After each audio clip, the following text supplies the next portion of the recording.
할렐루야. 제가 너무 빨리 올라왔나요? 마이크보다 빨라서. 우리 주님을 사랑하시면 아멘 하시기를 바랍니다. 오늘 예수님 안에서 우리 가운데 또 좋은 일이 날 것을 믿습니다. 자우시 한번 축복해 주십시오. 예수님 안에서 당신에게 좋은 일이 일어나고 있습니다. 믿으십니까? 하나님은 당신의 눈물을 알고 계십니다. 기도를 듣고 계십니다. 예배 가운데 함께 하십니다.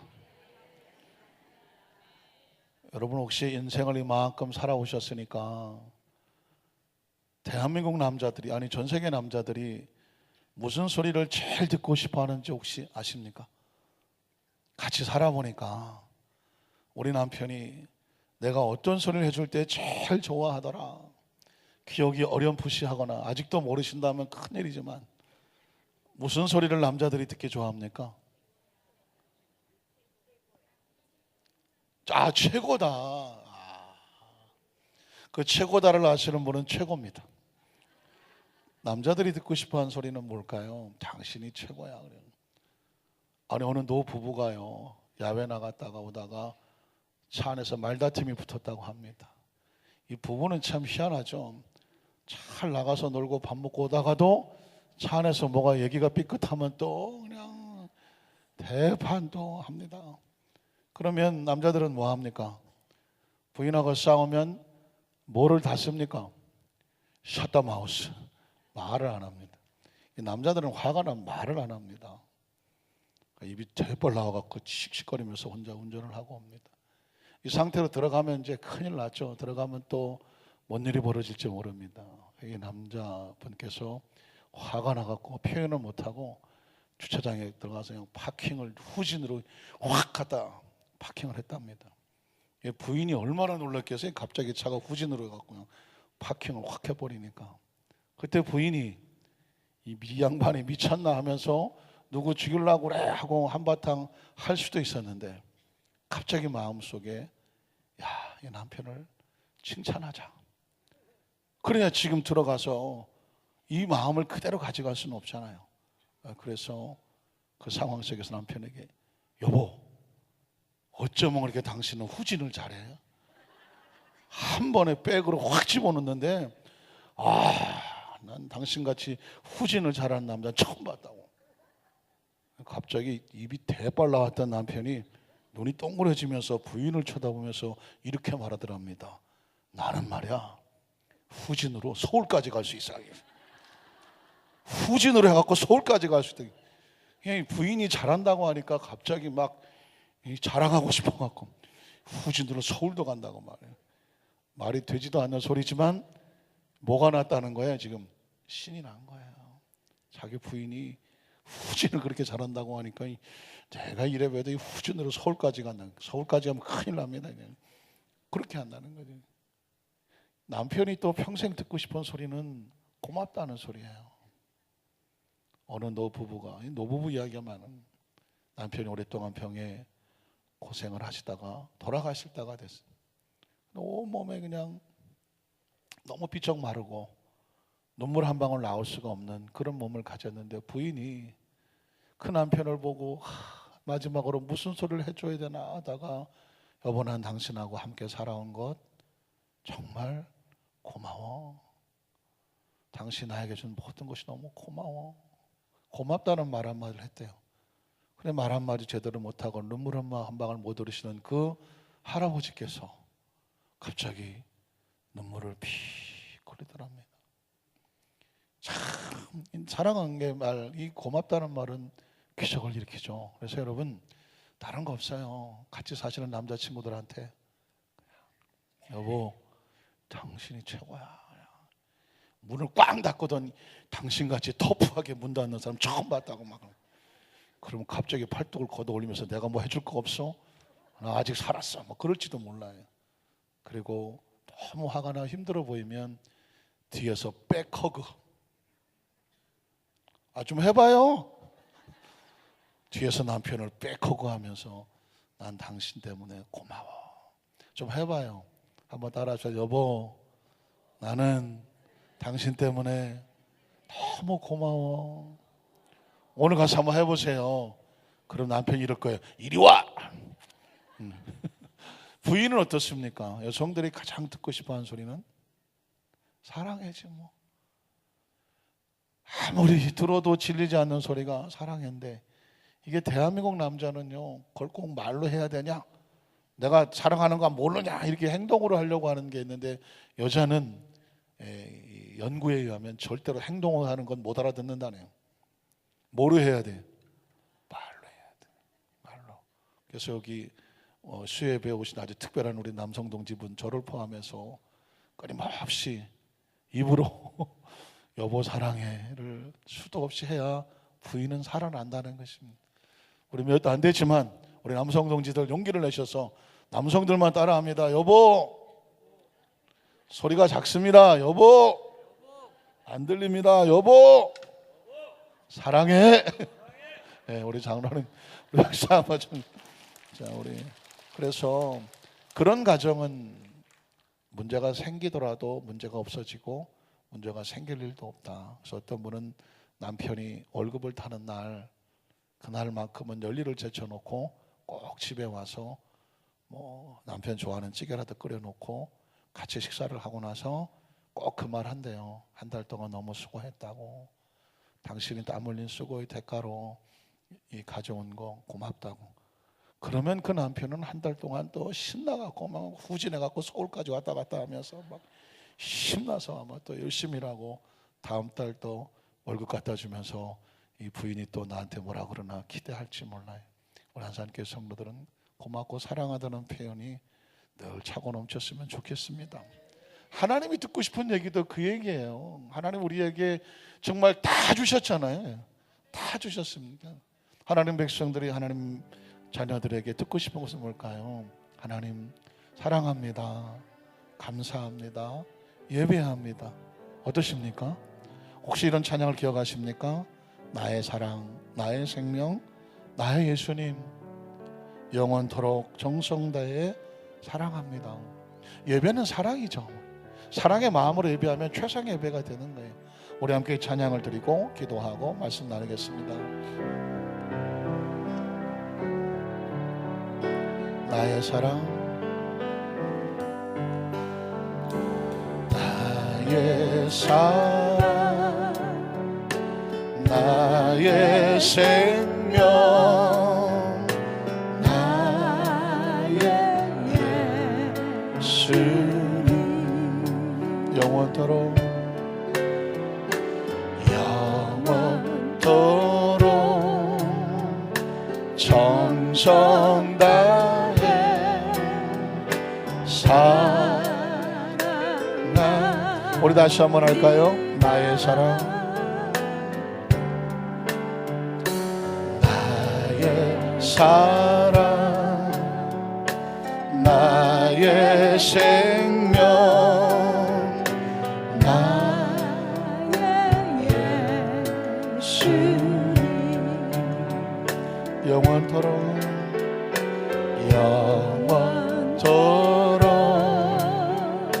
정성 다해 사랑하. 나의 힘 되신 여호와여,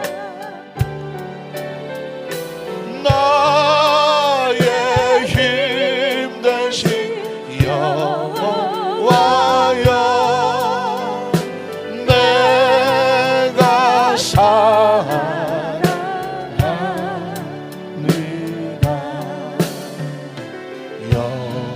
영원토록 정성 다해 사랑하. 나의 힘 되신 여호와여,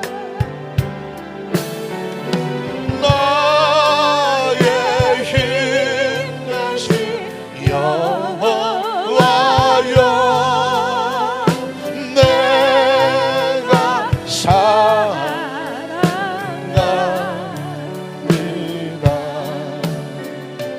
영원토록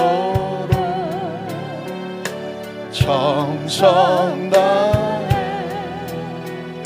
사랑. 우리 한번 두 손 들고 고백할까요? 나의 힘 되신 여호와여, 나의 힘 되신 여호와여, 내가 사랑하리라.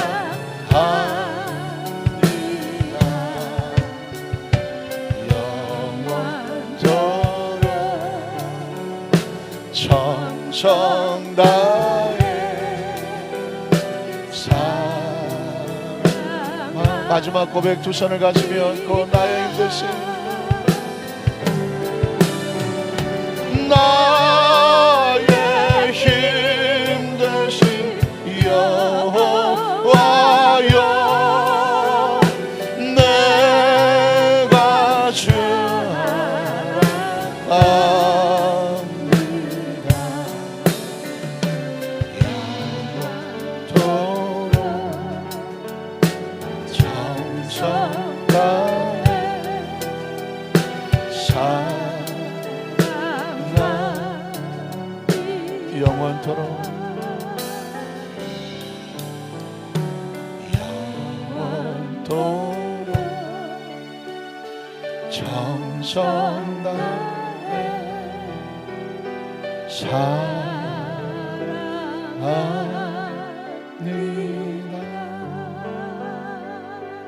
잠시 묵상으로 기도하겠습니다. 사랑하는 성도 여러분, 오늘 주님께서 우리 원하시는 것은 마음이죠. 사랑의 마음, 감사의 마음, 은혜를 알 줄 아는 마음, 어떻게든지 주님의 마음에 합한 자가 되기 위해서 땀 흘리는 마음, 수고하는 마음, 정성 들인 마음. 하나님, 우리 예배가, 우리의 찬양이, 우리의 기도가, 말씀을 듣는 우리의 심령이 이런 마음으로 주 앞에 나옵니다. 주님이 마음 가운데 하나님의 사랑과 은총을 이미 주셨지만 그 사랑이 더욱더 차고 넘치고 세상을 뻗어나가도록 주님 우리로 무장되게 하여 주시옵소서. 우리 말씀 듣기 우리의 심령 가운데 주의 사랑과 은혜를 간절히 사모하고 고백하면서 주의 이름을 세 번으로 통성으로 기도합니다. 주여, 주여, 주여.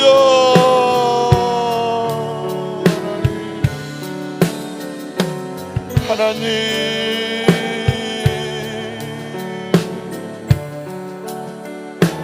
주여,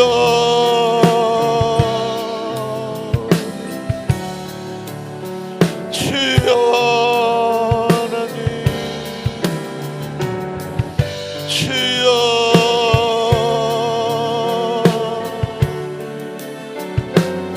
하나님,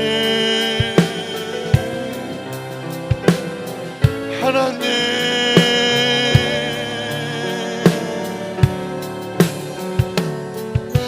아버지 하나님, 그 사랑과 그 은혜가 그 은총이 이미 우리 가운데 가득 차 있사옵니다.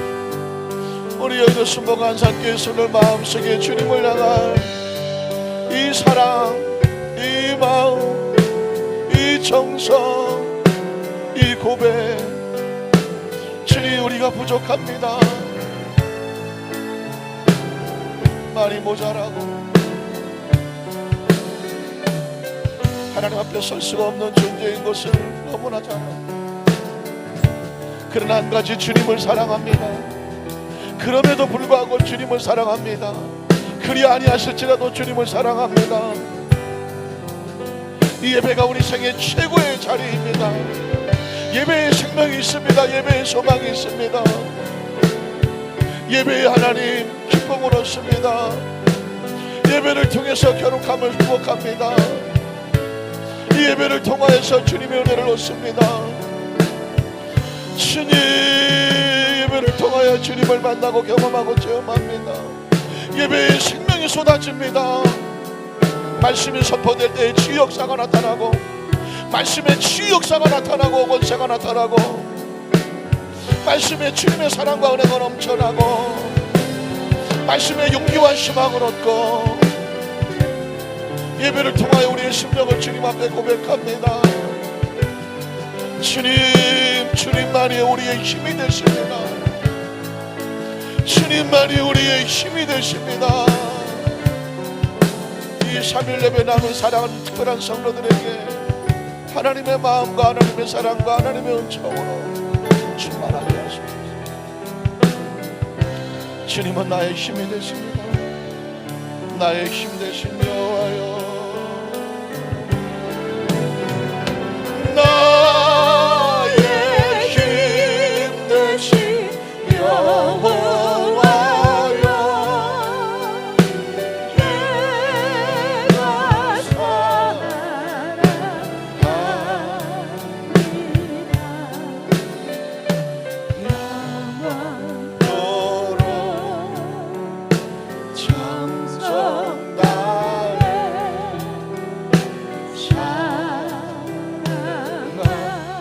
내가 나의 마지막으로 한 번 더 고백합니다. 하나님 나의 힘입니다.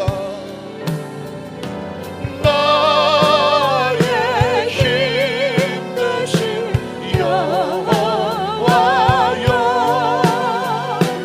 내가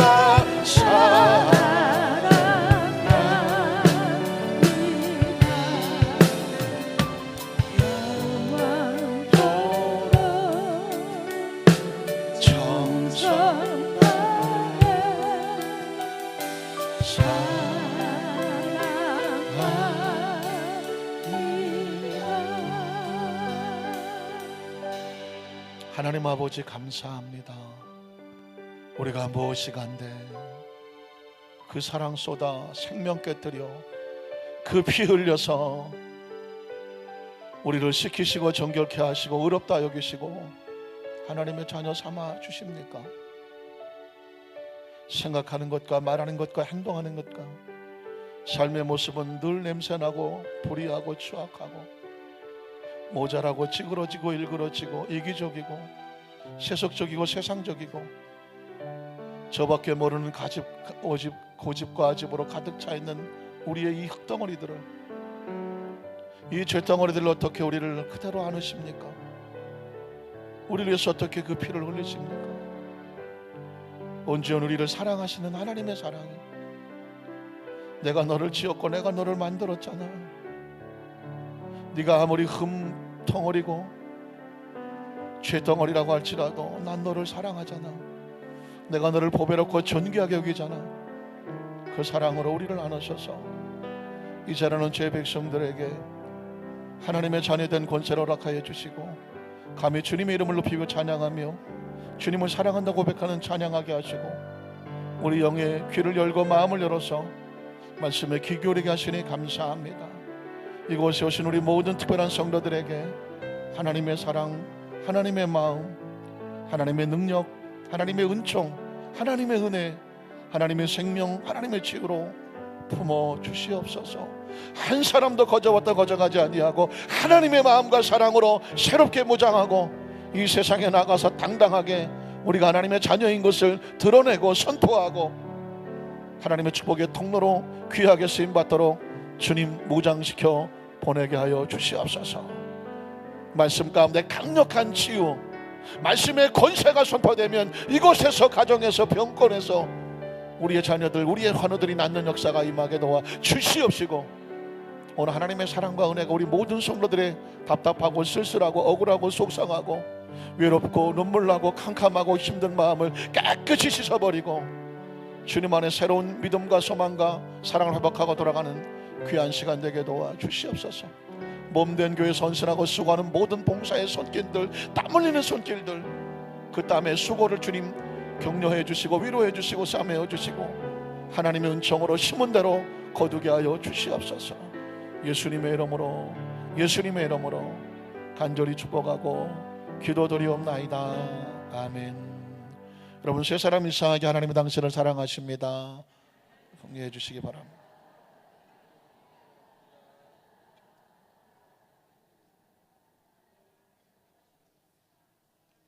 할렐루야. 한 번 더 인사하세요. 나도 당신을 사랑합니다.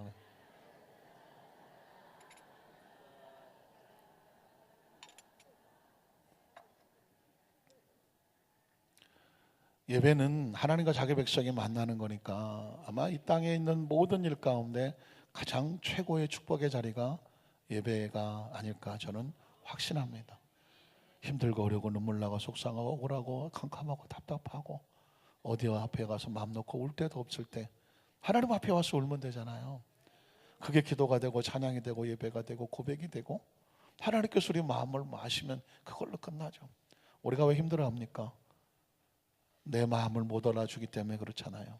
근데 우리 마음을 하나님이 아시면 그걸로 되는 거 아닙니까?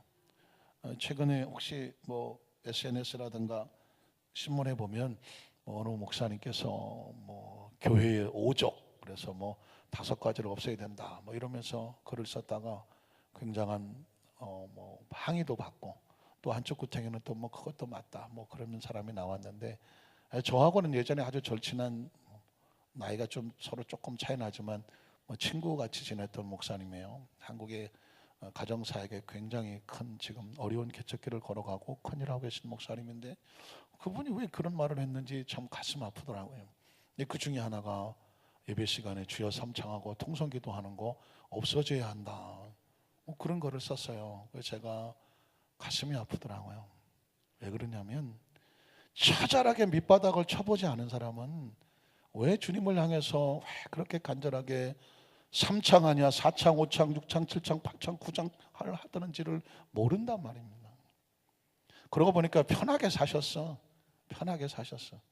처절한 절망에 죽음의 골짜기를 건너가지 않은 사람은 부르짖음의 기도를 모릅니다. 다윗은 시편 51편에 하나님 앞에 범죄하고 그 하나님 앞에 회복을 위해서 무슨 짓을 했는지 아십니까? 왕관을 집어던지고 왕의 옷을 집어던지고 베옷을 입고 그리고 죄를 뒤집었습니다. 그리고 몸부림치면서 나의 죄를 용서해 주십시오. 피 흘린 죄를 용서해 주십시오. 주의 성령을 내 속에서 떠나지 말게 해 주십시오. 시편 4편 5편에 보면은 주야로 그가 눈물을 주야로 흘린 눈물이 침상을 띄우고 주야로 흘린 눈물이 요를 적신다고 말했습니다. 그의 부르짖음이 하늘을 향해서 그런 처절한 밑바닥에 하나님께 몸부림치는 그런 부르짖음의 기도를 해보지 않은 사람은 왜 주여 주님의 이름을 부르는지 저는 왜 3창만 하는지 그게 못마땅해요. 4창 하면 어때요? 5창 하면 어떨까요? 그건 주님을 향해서 부르짖는 거죠. 그 부르짖음의 의미가 뭔지 아십니까? 부르짖는 거예요. 사람이 짖습니까? 개가 짖습니까? 개가 짖죠. 그런데 사람이 짐승이 되는 거예요. 왜? 그 순간은 내가 빳빳하게 목 들고 앉아서 주여 하고 올 수가 없는 거예요. 그 부르짖는다는 것은 바로 카라라고 하는 히브리 원어에 나오는데 제가 늘 얘기했잖아요. 나무 꼭대기에 둥지가 있어요. 둥지가 있는데 새알이 있단 말입니다. 그런데 구렁이가 그 새알을 먹겠다고 잡아 올라가고 있어요.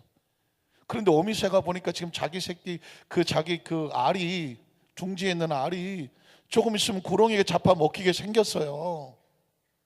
새가 어떻게 해야 돼요? 어떻게 해야 돼요? 맛있게 드시옵소서 이렇게 하셔야 돼요? 아니에요.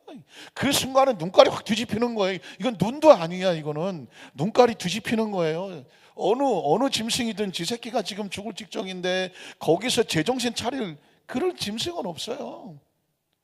새가 까치가 됐든 까마귀가 됐든 미친 듯이 소리 지르는 거예요. 깍깍 하면서. 왜? 여기 지금 내 새끼가 죽어가게 생겼다고 내 동지여 내 소리를 듣는 내 동지들이여 와서 내 새끼 살리는데 도와달라고 몸부림치는 거예요. 그때 그 어미새가 부르짖는 소리가 뭐다? 가라라고 말하고 울부짖는다는 것입니다. 에레미야 33장 1절로 3절에는 그렇게 말하는 거예요. 이를 행하시는 야훼 그것을 저 성취하시는 야훼 그 이름을 야훼라고 하는 이가 이렇게 말하노라 너는 내게 뭐해라 부르짖으라고 말한 거예요. 그러니까 등 따시고 배부른 사람은요 그렇게 절박하지 않아요. 그 부르짖을 일이 별로 없어요. 오 주여 오 주여 뭐 그렇게 기도할 수 있어요. 그러나 지금 죽느냐 사느냐 하는 사람이 오 주여 할 시간이 어디 있어요? 3창 1시간 내내 주여 하면은 뭐 그게 뭐 잘못된 거예요? 참 너무 가슴 아픈 거예요. 그래서 개인적으로 그런 생각을 했으면 그냥 그런 생각을 했으면 좋겠는데 언론에 노출을 시키고 그것이 마치 그냥 뭔가 한국 교회를 위해서 뭔가 대단한 일을 한 것처럼 하는데 너무 가슴이 아프더라고요. 아, 배가 불렀구나. 그러나 여러분, 하나님의 사람들은 하나님 앞에서 배가 지가 얼마나 배부르면 우리가 어떻게 하나님 앞에 체면 차립니까? 저는 하나님 앞에 체면 못 차립니다. 그냥 날마다 울고 날마다 부르짖고 날마다 죄송하고 날마다 은혜로 사는 거지. 뭐 우리가 하나님 앞에 은혜로 사는 것이지 우리가 얼마나 화려하게 해놓고 주님 앞에 쓰면 이 정도면 주님 됐습니까? 할 만한 게 뭐가 있어요? 그전에 어느 목사님이 저한테, 제가 미국에서 목회할 때, 목사님 왜 날마다 우냐고. 나는 나도 몰랐는데 그런 얘기를 하더라고요. 근데 하나님 앞에 엎드리면 난 울지 않으면 기도가 안 되던데 혹시 어떠십니까? 그냥 울지 않으면 기도가 안 되더라고요. 왜 그럴까요? 하나님의 은혜를 구하자니. 그리고 주께서 우리에게 원하시는 심령은 어떤 심령이에요? 상한 심령이에요.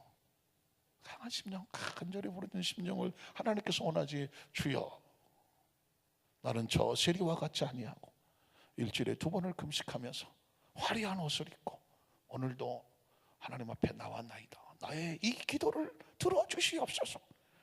이런 기도에 하나님께서 귀를 기울이겠습니까?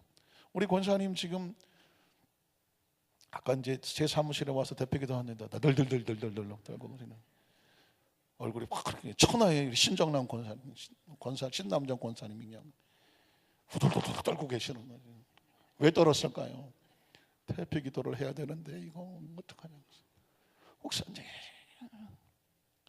그게 이쁜 거예요. 그게 너무 귀한 거예요. 강대성에 올라왔는데 기도가 유창하게 그냥 뭐 화려한데 떨림이 없다. 그건 기도도 아니더니. 하나님 앞에 나와서 기도하는데 떨림이 없다? 기도도 아니죠. 연출이지, 연출.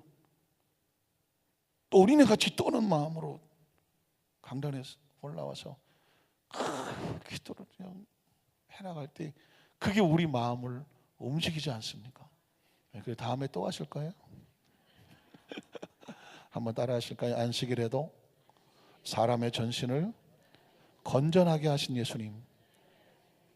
안식일에도 사람의 전신을 건전하게 하신 예수님. 여러분, 예수님이 이 땅에 왜 오셨을까요? 너무 뻔한 이야기 같지만 구체적으로 되라고 하면 머뭇거리게 되죠. 예수님이 이 땅에 오신 아주 중요한 목적은 뭐냐면 자기 백성을 찾으러 오신 거야. 자기 백성. 세상에 놀랍게도 예수님이 오시니까 2종류로 나눠져요. 자기 백성, 예수님을 받아들이는 백성이 생기고, 예수님 하나님 자녀들인데도 불구하고 예수님을 몰라보고 받아들이지를 못해요. 요한복음 1장 10절로 13절에 보면 이렇게 기록하죠. 그가 세상에 계셨어요. 놀라운 말이죠. 창조주가 육신이 되어서 이 땅에 오셔서 우리 가운데 계셨다는 것입니다. 세상은 그런 말미암아 지은 바 되었어요. 그러니까 그 창조주가 세상의 주인이에요. 이 땅의 모든 생명은 누구의 백성이냐면 하나님의 백성이에요. 그런데 놀랍게도 세상이 그를 알지 못했고, 자, 세상에 예수 그리스도를 알지 못하는 그런 종류의 백성도 있어요. 그런데 그 다음 절에 보면 자기 땅에 오면, 성경은 선포하죠. 이 지구는, 이 우주는 하나님의 땅이라는 거예요. 하나님 창조주가 자기 땅에 왔어. 그리고 자기 백성을 찾으러 왔는데 그 자기 백성이 그 창조주 예수 그리스도를 어떻게 하지 않아요? 영접하지 않아요. 영접하지 않았다는 얘기는 몰라봤다는 얘기죠. 누군지를 모른다는 거예요. 예수님이 누군지도 모르고 자기의 존재도 모르는 거죠. 그러니까 예수님과 관계가 없는 거예요. 하나님과 관계가 없는 거예요. 그러나 그 사람들이 신앙이 없느냐? 말씀의 신앙은 가지고 있어요. 그러나 하나님의 마음을 모르는, 부부가 같이 살아도 서로 마음을 모르면 이건 아주 먼 거리예요. 그러니까 하나님과 우리 사이는 아무리 먼 거리 있어도 무엇이 같으면, 무엇을 알면, 마음을 알면 함께 있는 거예요. 자, 그렇으나 12절에 보면 뭐라고 말합니까? 영접하는 자가 있었어요. 아까 영접하지 못하는 백성이 있지만 여기 영접하는 자, 곧 그 이름을 믿는 백성이 있었으니 그들은 뭐가 되는 권세를 얻습니까? 하나님의 자녀가 되는 권세를 얻게 됩니다. 그러니까 예수님은 자기 백성을 찾으러 오셨는데 그 자기 백성들이 예수님의 이름을 영접함으로 말미암아 하나님의 자녀 되게 하시려고 예수님이 이 땅에 오신 거예요. 또 예수님께서 오신 건 뭐냐면 그 자기 백성들에게 뭘 주십니까? 영생을 얻게 하시니, 예수 그리스도와 함께 아주 중요한 단어는 바로 영생이에요. 그리스도인에게 가장 소중한 단어는 영생입니다. 요한복음 3장 13절로 18절에 보면 하늘에서 내려온 자 곧 인자 외에는 하늘에 올라간 자가 없느니라. 모세가 광야에서 뱀을 든 것 같이 인자도 들려야 하는 이유가 있는데, 그 이유는 뭐냐면 이를 믿는 자마다 무엇을 얻게 하려고? 영생을 얻게 하려고. 영생 한번 따라 하실까요? 영생, 영생, 영생.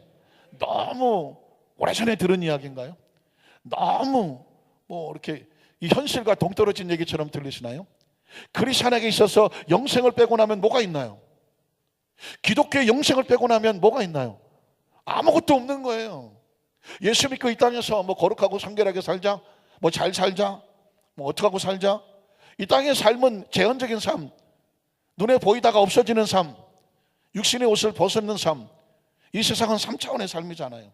이 3차원의 세계에 새로운 4차원의 세계, 하나님의 나라가 이곳에 와서 우리에게 외치고 있습니다. 너희는 이 땅에서 흙으로 살아갈 존재가 아니야. 너희는 영원히 있는 존재야. 너에게 있는 잃어버렸던 생명을 찾게 하러 왔어. 그게 누구냐? 하늘에서 내려온 자, 인자 외에는 하늘 올라간 자가 없다. 그를 믿는 자마다 무엇을 얻게 해요? 영생이에요. 그러나 크리스천의 머릿속에 이 영생이라는 것이 머릿속에 박혀 있으면 육신의 삶에 여러 가지 문제가 생기더라도 이것 때문에 일희일비, 이것 때문에 절망하고 좌절하고 무너지고 뭐가 좀 잘 된다고 기뻐하고 뭐가 좀 안 된다고 절망할 이유가 없어요. 이건 지나가는 나그네 길과 같아요. 제가 장례식에 가서 설교할 때마다 가끔씩 땅 따먹기 얘기를 하기도 합니다. 혹시 여러분 어렸을 때 땅 따먹기 하십니까? 유리구슬 조그맣게 갈아갖고 네모나게 해놓고 손으로 띵띵띵 3번에 들어오면 그게 내 땅이야. 이만큼 지어서 또 이만큼 들리고 이만큼 들리고 그 땅 따먹기를 했던 기억이 나요. 엄청 재밌었어요. 그 시간만은 그 땅이 내 땅이에요. 열심히 내 땅 놓고 하는데 저녁에 굴뚝에 연기가 올라가면서 집집마다 문이 열리면서 엄마가 나와서 뭐라고 말해요? 영수가 밥 먹어라, 도리야 밥 먹어라. 옛날에는 그랬어요. 라면 밥 먹어라. 그러면 또 그냥 열심히 조금만 이따 갈게 애들하고 엄마하고 신경하고 그랬습니다. 그러나 어쨌든 엄마가 밥 먹으라고 하는 순간 그 땅은 다 놓고 그 아끼던 유리구슬도 다 놓고 그리고 집으로 달려가는 거예요. 땅거미가 지고 어둠이 찾아오고 그 놀던 아이들의 놀이터는 정막만 고요한 거예요. 그게 뭘까? 인생이에요. 그게 인생이지 뭐예요. 저와 여러분이 이 땅에서 열심히 땅 따먹기를 하죠. 신나게 땅 따먹기, 별짓 따위 땅 따먹기를 합니다. 그러나 때가 되면 뭐라고 말합니까? 하나님이 뭐라고 말씀하세요? 밥 먹어라 그래요.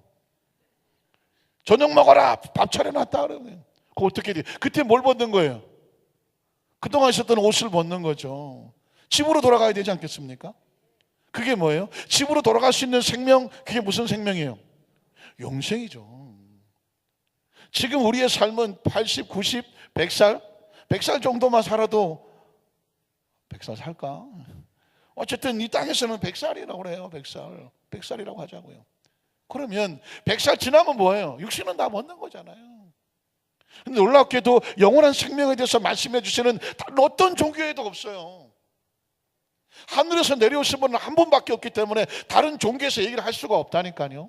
하늘에 올라가신 분도 한 분밖에 없기 때문에 다른 종교에서 영생을 얘기할 수가 없어요. 기껏 한다는 얘기가 윤회하죠. 윤회. 다음 세상에서는 알 게 뭐예요? 다음 세상에는 착한 일을 땅에서 많이 해서 부잣집에 태어나서 쌀밥에 고깃국 많이 먹으시고 악한 일을 많이 하면 다음 세상에 바퀴벌레로 태어나십니다. 이런 식으로 윤회를 얘기하니까 사실 그것도 굉장히 중요해요. 왜냐하면 이 땅에서 선하게 살자는 얘기죠. 안 그러면 다음 세계 바퀴벌레로 태어나는 모기로 태어나고 이런다는 거니까. 그러나 그게 여러분 생명은 그렇게 바뀌는 게 아니잖아요. 하나님 백성들은 영생을 얻게 하십니다. 그런데 크리스찬들이 잘 모르는 예수님이 이 땅에 오신 목적이 하나가 있어요. 그건 뭐냐면 이스라엘 백성들이 하나님의 말씀을 잘못 알고 있었던 거. 그 어마어마한 계명을 주셨는데 그 계명을 잘못 알고 있었기 때문에 그 용도를 다시 원래대로 쓰라고 그 용도를 바꿔주러 오신 것이 바로 예수님이 이 땅에 오신 목적입니다. 아주 예전에 영국에서 인도를 식민지로 하고 있었을 때에 그 인도 땅이 얼마나 넓습니까? 굉장히 넓으니까 농사를 하고 살아가는데 뭐 소 이런 걸로 하죠. 우리나라도 옛날에 엄청 그 농사 질 때 소 가지고 밭 깔고 쉽지 않았습니다. 큰 땅을. 그 트랙터 경운기 같은 트럭새가 나오니까 갑자기 농업이 발달하기 시작하지 않았습니까? 그 영국에는 발달돼서 거대한 트랙터를 하다가 인도에다 갖다 줬대요. 그리고 나서 한 1년 뒤에 가서 봤더니 야, 그 트랙터 가지고 농사를 좀 잘 발전했겠지? 가봤더니 이 트랙터를 사용할 줄 몰라갖고 트랙터 앞에다가 소를 끌놓고 소가 트랙터를 끌고 앉았더라고. 그러니까 아무리 좋은 걸 줘도 쓸 줄을 모르면, 아니면 잘못 쓰고 앉아있으면 용도가 효력이 없는 거죠. 예수님께서 모세를 통해서 놀랍게도 율법이라는 계명을 주었습니다. 그리고 아브라함에게는 할례라는 것을 줬습니다. 그 할례의 목적과 율법의 목적은 생명을 살리는 거예요. 자, 오늘 예수님께서 이 안식일에도 사람을 건전하게 하신 것이 왜 중요한 이슈가 되고 제목이 되느냐? 우린 첫 번째로 할례와 안식일에 대한 하나님의 명령을 한번 살펴보겠습니다. 자, 할례. 이스라엘 백성은요, 할례를 하지 않으면 하나님 백성이 아니었습니다. 창세기 17장 9절로 14절인데요. 하나님이 또 아브라함에게 이르시되 그런즉 너는 내 언약을 지키고, 자, 하나님의 약속이에요. 내 언약을 지키고 내 후손대로 대대로 지켜야 된다. 무슨 얘기를 하고 싶어 할까요? 그 다음 절에 보면, 그래서 너희 중에 남자는 다 태어난 지 8일이 되면 무엇을 받아라? 할례를 받아라. 이건 하나님의 명령이에요. 내 약속이고 너와 내 자손이 대대로 지킬 거라고 말했습니다. 그러니까 이 할례는 하나님 백성과 하나님과 약속이에요. 할례를 받으면 하나님 백성이고 받지 아니하면 약속을 어겼기 때문에 하나님 백성이 아닌 거예요. 그러니까 이스라엘 백성의 할례는 굉장히 중요한 의미가 있죠. 이것이 나와 너희와 너희 후손 사이에 지킬 내 뭐다? 약속이고 언약이다라고 말했습니다. 그 다음 절을 보면, 그래서 너희는 포피를 배워라. 이것이 나와 너희 사이 언약의 상징이고 표징이다. 그리고 그 다음 절을 보면, 너희 대대로 모든 남자는 집에서 난 자나 또는 너희 자손이 아니라 너희 집에 이방 삶에서 돈으로 산 그 종들을 막론하고 난 지 8일 만에 할례를 받아야 된다고 말했습니다. 그 다음 절을 보면, 너희 집에서 난 자든지 너희 돈으로 산 자든지 할례를 받아야 마땅하리니, 그 다음 절을 보면, 이 내 언약이 너희 살에 있어서 이거는 중간에 끊어지지 않는 거예요. 영원한 언약이 되려니와 할례를 받지 아니하는 남자, 곧 그 포피를 베지 아니하는 자는 어떻게 된다? 백성 중에 어떻게 된다? 끊어진다. 그가 내 언약을 배반했기 때문에. 그러니까 이스라엘 백성들에게 하나님께서 아브라함의 후손들에게 가장 강하게 강조한 게 뭐예요? 할례예요. 할례는 하나님 백성이냐 아니냐를 결정하는 거죠. 그러면 또 하나의 약속은 뭐냐면 안식일이죠. 출애굽기 20장 8절로 11절에 보면 안식일을 기억하여 거룩하게 지켜라. 십계명에 있는 거예요. 어떻게 될까요? 그 다음 절을 보면, 엿새 동안을 힘써 내 모든 일을 행할 것이나 일곱째 날은 내 하나님 야훼의 안식일인즉 너나 내 아들이나 내 딸이나 내 남종이나 내 여종이나 내 가축이나 내 문 안에 머무는 객이라도 아무 일도 하지 말라. 그 다음 절, 이런 엿새 동안에 나 야훼가 하늘과 땅과 바다와 그 가운데 모든 것을 만들고 일곱째 날에 하나님이 주셨기 때문이다. 그러므로 나 야훼가 안식일을 복되게 하여 그날을 거룩하게 하였느니라.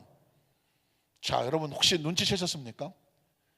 난지 8일 만에 반드시 남자는 할례를 해라, 아니면 끊어진다라고 말했습니다. 그런데 십계명에는 안식일은 절대로 아무 일도 하지 말고 쉬어라. 이건 내가 그날에 쉬었기 때문이다. 그러면 이 할례와 안식일이 부딪히는 일이 생길까요, 안 생길까요? 부딪히는 일이 생깁니다.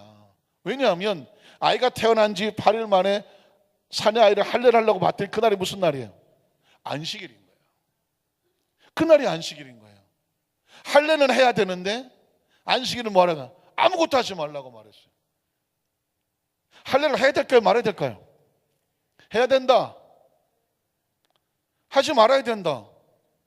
이게 갈라지잖아요. 안식일파, 할례파 갈라지잖아요. 이유는, 그러면 할례파가 틀렸느냐? 할례파가 안 틀렸죠. 왜? 하나님이 아브라함에게 할례하라고 말했으니까. 안식일파가 틀렸느냐? 안식일파도 안 틀렸어요. 왜? 안식일을 먹고 하지 말라고 그랬으니까. 이게 여기서 부딪혀집니다. 그 이스라엘 백성은 과연 그러면 이 계명이 부딪혔을 때에 어떻게 했을까? 두 번째로 보면 이스라엘 백성은 요한복음 7장 22절에 보면 이렇게 했다는 겁니다. 모세가 너희에게 할례를 행했으니, 자, 이 할례를 행한 것은 모세에게서 난 것이 아니라 누구에서 한 것이죠? 아브라함이죠. 모세도 아브라함으로부터 지켜온 하나님의 명령이에요. 그래서 모세도 명령에 따라서 할례를 행했습니다. 그 다음 절을 보면 그래서 조상돼서 난 것이라 그러므로 너희가 안식일에도 사람에게 무엇을 했어요? 할례를 했어요. 그러니까 지금 유대인들은 어떻게 했냐면 안식일에는 아무것도 안 해야 되는데 할례는 해야 한다. 할례를 안 하면 하나님 백성이 아니다. 어떻게 할 것이냐? 유대인들은 생각하기를 계명을 지키는 것보다 더 중요한 것은 하나님 백성이 되는 거다. 사람의 생명이 하나님 백성이 되는 게, 생명을 살리는 게 일단 우선이죠. 그리고 난 다음에 살아난 백성이 계명을 지키는 것도 아니냐. 유대인들은 어떻게 했냐면 안식일이라도 뭘 했다? 할례를 했다. 아까 안식일 할례파가 안식일파 서운해하지 마세요. 왜? 일단 할례를 해서 하나님 백성을 만들어야지. 그리고 난 다음에 하나님 백성이 돼야 계명을 지키든 안 지키든 할 것 아닙니까? 할례를 행하지 않으면 계명과 상관이 없어요. 그래서 유대인들은 어떻게 했느냐? 안식일이라도 할례는 했다. 그러니까 할례의 중요성은 하나님 백성 되게 하는 생명을 살리는 거다. 그런데 문제는 뭐냐면 예수님이 안식일에 생명을 살렸는데 유대인들이 예수님에게 안식일을 범한 자라고 죽이려고 하고 예수님을 반대하는 사건이 벌어졌습니다. 거기서 지금 율법과 은혜가 부딪히는 것입니다. 자, 세 번째, 안식일에 예수님께서 병을 고치시는 모습을 발견하게 됩니다. 자, 여러분 요한복음 5장 6절로 9절을 보면 저 유명한 베데스다 연못에서 38년 된 병자를 고치죠. 자, 예수께서 그 누운 것을 보시고 병이 벌써 오래된 줄 아시고 이르시되 내가 낫고자 하느냐? 병자가 대답하되 주여 물이 움직일 때에 나를 못에 넣어준 사람이 없어서 내가 가는 동안에 다른 사람이 먼저 내려가나이다. 그래서 예수께서 이르시되 일어나 내 자리를 들고 걸어가라 하시니 그 사람이 곧 나와서 자리를 들고 걸어가니라. 이 날은 무슨 날이다? 안식이다. 일이 벌어지겠습니까? 안 벌어지겠습니까? 벌어지죠. 유대인들은 안식일에 뭐 하는지 눈을 부릅뜨고 다니면서 조사하러 다닙니다. 저 공산국가처럼 오후 담당제 집집마다 서로 눈을 부라리면서 안식일에 저 집이 뭘 하나, 계명을 지키지 않는 거 아닌가 하고 서로 호시탐탐 신고하려고 하는 거예요. 아니나 다를까 그 많은 사람들 앞에서 예수님께서 안식일에 38년 된 환자를 이렇게 세웠습니다. 자, 요한복음 5장 10절로 16절에 보니까 유대인들이 난리가 나죠. 유대인들이 병 나은 사람에게 이르되 안식일인데 내가 자리를 들고 가는 것이 어떻다? 옳지 않다. 기가 막히지 않습니까? 종교가 이렇게 무서운 거예요. 38년 동안 병들어서 정말 좌절하고 무너지고 쓰러져 있는 생명이 38년 만에 희망을 얻고 생명 있고 살아나서 일어나서 걷는데 이 종교를 가진 사람이 뭐라고 말하냐면 너는 안식일인데 왜 돌아다니느냐. 안식일인데 모두 하지 말아야 돼. 병자가 일어나서 걷지도 말아야 된다 라고 하면서 율법적으로 판단합니다. 이게 아주 신앙에 아주 무서운 것입니다. 율법은 중요한 거예요. 안식일에 아무것도 하지 말라 중요한 거예요. 그러나 그 안식일에 자기들은 할례를 행하면서 그 이스라엘 백성을 만들기 위해서 할례를 행하면서 다른 사람이 안식일에 병든 자가 나으니까 왜 돌아다니냐고 병 나은 사람을 손가락질했습니다. 그리고 비난을 했습니다. 그래서 그 다음 절 한번 볼까요? 대답하되 나를 낫게 한 그가 자리를 들고 걸어가라 하더라 하니 그들이 묻되 너에게 자리를 들고 걸어간 사람이 누구냐? 이제 또 그 책임을 누구에게 돌리려고 해요? 병을 낫게 한 사람, 안식일에 병을 낫게 한 사람을 찾으려고 하는 것이죠. 그랬더니 그 다음 절에 보니까 고침을 받은 사람은 그가 누구인지 알지 못하니 모르는 거예요. 이는 거기에 사람이 많으므로 예수께서 이미 피하셨습니다. 그 다음 절에 보니까 그 예수께서 성전에서 그 사람을 만나 이르시되 보라 내가 나았으니 더 심한 것이 생기지 않게 다시는 죄를 범하지 말라 하시니라. 이 사람의 병은 어디서 무엇 때문에 왔을까요? 죄로 인해서 왔어요. 여러분 병의 원인은 몇 가지가 있어요. 제일 그 병의 큰 원인 중에 하나가 죄예요.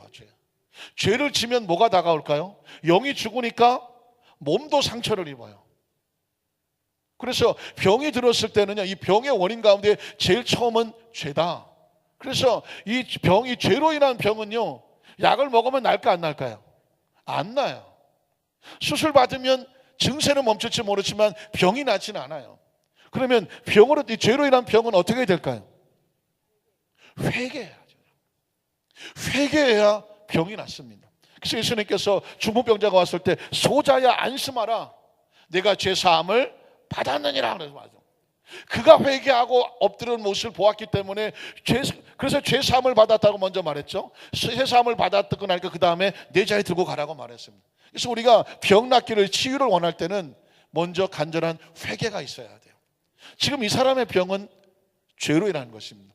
그러면 모든 사람의 병이 죄로 인한 것이냐? 우리가 신방 가서 아주 조심하셔야 돼요.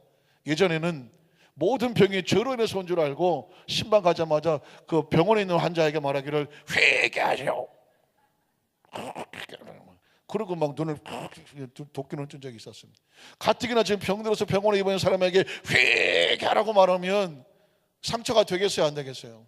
상처가 되죠. 왜? 그 사람이 꼭 죄 때문에 병이 든 것은 아니거든요. 그 사람이 귀신이 들리면 병이 들리죠. 뭐 그건 두말할 것도 없고 귀신은 병을 가져옵니다. 세 번째 병은 뭐냐면 자기 관리를 잘못하면 병이 들어요. 여름에 상한 음식을 먹으면 설사하고 콜레라 걸리고 합니다. 이건 누가 잘못해서가 아니에요. 자기 몸을 관리를 잘못했기 때문에 생기는 병이에요. 그건 어떻게 해야 돼요? 이건 회개할 것도 아니고 귀신을 쫓아낼 것도 아니고 위생관리를 자기가 철저하게 돼야 되죠. 상한 음식 먹지 않으려고 하고 정신 바짝 차리고 절대 입에 들어가는 건 무조건 조심하셔야 돼요. 한번 따라 하실까요? 입에 들어가는 거는 한 번 보고 두 번 보고 꺼진 불도 다시 말하래요. 내 입에 일단 들어가면 그때 늦었어. 들어가기 전에 체크를 해야 돼. 이걸 먹어도 될까 안 될까를 체크해야지 일단 집어넣으면 그 다음에 속수무책이에요. 그래서 들어가는 걸 조심해야 돼. 마찬가지죠. 눈으로 보는 거 조심하고 귀로 듣는 거 조심하고 생각하는 걸 조심하셔야 돼요. 그런데 또 하나의 병이 있어요. 또 하나의 병의 원인은 뭐냐면 하나님께서 연단하고 훈련시키고 깨닫게 하고 그 사람을 더 강한 믿음으로 끌게 하기 위해서 질병으로 연단이 다가올 수도 있어요. 그러니까 조심해야 되는, 그 사람은 이 문제를 누가 기도한다고 낫는 게 아니에요. 누가 약을 먹는다고 낫는 게 아니에요. 그 사람은 그 질병의 고통 가운데서 어떻게 하냐면 하나님과 몸부림치는 과정을 통해서 이 끊어질 것이 끊어지고 하나님 앞에서 더 새롭게 서서 그 병 치료와 함께 하나님의 사명자, 하나님의 일꾼으로 새롭게 서게 되는 하나님의 일꾼으로 만들려고 하는 과정이에요. 욥이 그랬어요. 욕창이 나고 막 몸이 막, 그 사람들이 와서 이 죄 회개하라고 막 친구들이 와서 말했어요. 그 너희 지나온 삶이 잘못됐다고 막 야단쳤어요. 그러나 욥은 죄가 아니에요. 하나님께서 욥의 신실함을 더 드러내기 위해서 연단이 다가왔을 뿐입니다. 그래서 욥은 그러지 않았습니까? 내가 이 연단을 끝난 다음엔 무엇처럼 나으리라? 정금처럼 나으리라. 정금은 그냥 나오지 않아요. 끊임없는 재료를 통해서 나오는 거예요. 그러니까 우리 신복음교회 성도들은 혹시 병든 자를 보거든 일단 무조건 긍휼히 여겨야 돼요. 그를 위해서 만약에 그가 죄로 인한 것이라면 긍휼히 여김으로 그의 마음에 회개의 심령이 임하도록 긍휼히 여기고, 귀신이 들어왔다면 당연히 더 긍휼히 여겨야죠. 귀신이 제일 무서워하는 것은 긍휼히 여기는 마음입니다. 사랑으로 그냥 끌어안으면 귀신 나가요. 정말 그 영혼을 사랑하는 마음으로 사랑으로 기도하면 귀신이 나가요. 왜? 귀신이 제일 싫어하는 게 사랑이에요. 제일 싫어하는 게 감사예요. 제일 싫어하는 게 용서예요. 귀신이 제일 좋아하는 거 미움이에요. 원망이에요. 불평이에요. 불만. 왜? 그때 귀신이 틈타요. 그런데 귀신이 언제 나가냐? 감사의 마음이 나오면 귀신은 나가요. 감사를 못 견뎌요. 정말 불쌍히 여기고 사랑하는 사람 마음으로, 사랑의 마음으로 기도하면 귀신이 뜨거워서 그 자리에 못 있어. 그러니까 우리 사랑하는 성도 크리스찬들의 마음은 사랑과 용서와 긍휼로 간절히 기도해야죠. 그 사람이 자기 관리를 잘 못해서 병들었으면 어떻게 해요? 어떻게 같이 긍휼히 여겨주면서 어쨌든 다음에는 잘 할 수 있도록 해주고, 특히 연단과 훈련받는 중이라면 더더욱 조심해야죠. 그분을 위해서는 뭐 해야 되냐? 중보 기도를 해야 돼요. 중복이다. 하나님, 저 과정을 잘 이겨내고 하나님께서 원하시는 큰 일꾼으로 쓰임받게 해주십시오. 그렇게 해야 혹시라도 그 병에 걸린 사람이, 또 병에 아픈 사람이 상처받지 않아요. 믿으십니까? 그러니까 우리 사랑하는 안산교회 성도들은요, 누구를 보더라도 함부로 내 생각과 마음으로 판단하거나 결론 내려갖고 그 사람에 대해서 이럴 거야, 절대로 결론을 갖다가 내 입에서 나가게 하면 안 돼. 왜? 그 사람에게 벌어지는 모든 것들은 하나님 안에 있는 거예요. 죄를 회개하더라도 누구 앞에 합니까? 하나님 앞에 하는 거예요. 귀신은 하나님의 능력으로 나가야 되는 거죠. 귀신들의 삶 비난하면 더 고통당하는 거죠. 그리고 혹시 관리를 잘못했더라도 그걸 꼭 잘못했다고 야단치면 안 되잖아요. 그 사람을 회복하도록 도와줘야 되고, 연단 중이라고 하면 이건 정말 큰일 납니다. 그건 하나님이 하시고자 한 일을 내가 함부로 판단하는 거니까 연단 받는 성도를 위해서는 더 중보기도 해주고 작전기도해서 힘을 도와줘야 되는 것입니다. 자, 오늘 요한복음 5장 10절로 16절에 가보면 결국 이 바리새인들, 유대인들은 예수님을 핍박합니다. 요한복음 5장 10절로 16절 안 나옵니까? 나왔네요. 자, 보라, 내가 나았으니 더 심한 것이 생기지 않게 다시는 죄를 범하지 말라. 15절. 그 사람의 유대인들에게 가서 자기를 고친 이는 예수라는 것을 알았어요. 말했죠. 그랬더니 그러므로 안식일에 이런 일을 행하신다고 해서 유대인들의 예수를 뭐 하게 됐어요? 박해. 왜 예수님이 유대인들에게 박해를 당하고 나중에 심지어 십자가에 못 박게 될 때까지 그렇게 유대인들은 예수를 못 잡아 죽여서 그렇게 난리를 쳤을까요? 그들은 율법을 가지고 다른 사람을 판단했어요. 율법을 가지고 우리는 율법을 지키는 백성, 저 사마리아는 율법을 지키지 않는 백성, 저 이방인들은 율법을 지키지 않는 백성, 우리는 구원받은 백성, 저 사람들은 구원받지 못한 백성, 우리는 선택된 선민, 저들은 선택받지 못한 백성. 항상 나만 하고 자기들만 옳다고 생각했어요. 그러니까 나하고 맞지 않는 건 다 틀린 거라고 생각했어요. 그런데 예수님이 오셔서 말씀하시기를 너희가 맞은 것이 아니라 너희가 틀렸다고 말하고 있습니다. 하나님의 마음은 나만이 아니라는 것입니다. 하나님의 마음은 병든 자, 상처 입은 자, 죄인, 세리, 창녀, 가난한 자, 포로된 자, 감옥에 있는 자, 그 누구를 막론하고 예수님은 안식일에도 생명을 살리는 것처럼 그가 어떤 상황이 있다고 할지 그 생명을 살리러 오신 것이다. 그게 하나님의 나라라는 것입니다. 그런 유대인들이 보니까 미치고 환장하고 펄쩍 뛰는 거예요. 왜 나만 옳고 우리만 의롭고 우리만 천국 가고 해야 되는데 저 예수라는 사람이 나타나서 저 죄인도 구원받는다고 말하고 저 창녀도 구원받는다고 말하고 이 못된 것도 구원받는다고 저 이방인도 구원받는다고 말하고 예수님 안에 들어오면 자유와 안식을 얻는다고 말하니까, 아니 율법을 지키고 의롭고 깨끗해야 구원을 받지 왜 예수님 안에 들어와서 저 사람에게 통해서 구원을 받나, 이걸 받아들일 수가 없어서 예수님을 죽여버리자 십자가에 못 박아버린 것입니다. 오늘 예수는 우리에게 이렇게 말합니다. 안식일은 사람을 옥매이려고 했는 것이 아니라 안식일은 사람의 생명을 살리러 온 거다. 종교는, 기독교는 우리가 기독교 생활을 열심히 해서 나만 의로워졌고 나만 구원받았고 너는 구원받지 못한 거야 라고 손가락질하고 구원시킨 것이 아니라 우리가 은혜로 구원을 받았으니 너희도 많은 사람을 대할 때 은혜로 나가라. 그게 구원이다. 그게 예수님의 믿는 사람이다. 여러분, 결정적인 말씀 하나만 하고 말씀을 마치겠습니다.